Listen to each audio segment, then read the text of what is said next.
Gujarat university ઉચ્ચાપત કેસમાં વનરાજસિંહે ન નોંધાવ્યું નિવેદન. ક્રાઇમ બ્રાન્ચે 19 જેટલા લોકોને આપી હતી નોટિસ.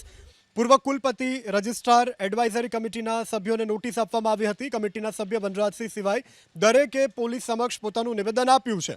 નોટિસ બાદ વનરાજસિંહ અને તેનો પરિવાર ઘર બંધ કરી અને ફરાર છે. ક્રાઇમ બ્રાન્ચે ફરાર વનરાજસિંહની શોધખોળ હાલ શરૂ કરી છે. વનરાજસિંહ વિરુદ્ધ અગાઉ કોઈ ફરિયાદ કે અરજી થઈ છે કે કેમ તે દિશામાં પણ હાલ તો તપાસ તેજ કરવામાં આવી છે. ક્રાઇમ બ્રાન્ચે વનરાજસિંહના બેંક એકાઉન્ટની પણ તપાસ શરૂ કરી છે.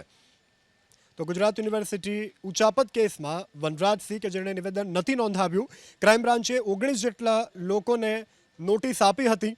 પૂર્વ કુલપતિ રજિસ્ટ્રાર એડવાઇઝરી કમિટીના સભ્યોને પણ નોટિસ આપવામાં આવી હતી. તો નોટિસ બાદ વનરાજસિંહ અને તેનો પરિવાર ઘર બંધ કરી અને હાલ ફરાર છે. પોલીસે તેને પકડવા માટેના ચક્રો ગતિમાન કર્યા છે. ગુજરાત યુનિવર્સિટી ઉચ્ચાપત કેસમાં વનરાજસિંહે ન નોંધાવ્યું નિવેદન. ક્રાઇમ બ્રાન્ચે 19 જેટલા લોકોને આપી હતી નોટિસ. પૂર્વ કુલપતિ રજિસ્ટ્રાર એડવાઇઝરી કમિટીના સભ્યોને નોટિસ આપવામાં આવી હતી. કમિટીના સભ્ય વનરાજસિંહ સિવાય દરેકે પોલીસ સમક્ષ પોતાનું નિવેદન આપ્યું છે.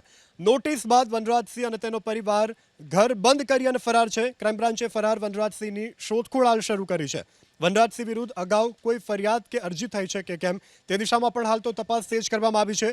ક્રાઇમ બ્રાન્ચે વનરાજસિંહના બેંક એકાઉન્ટની પણ તપાસ શરૂ કરી છે.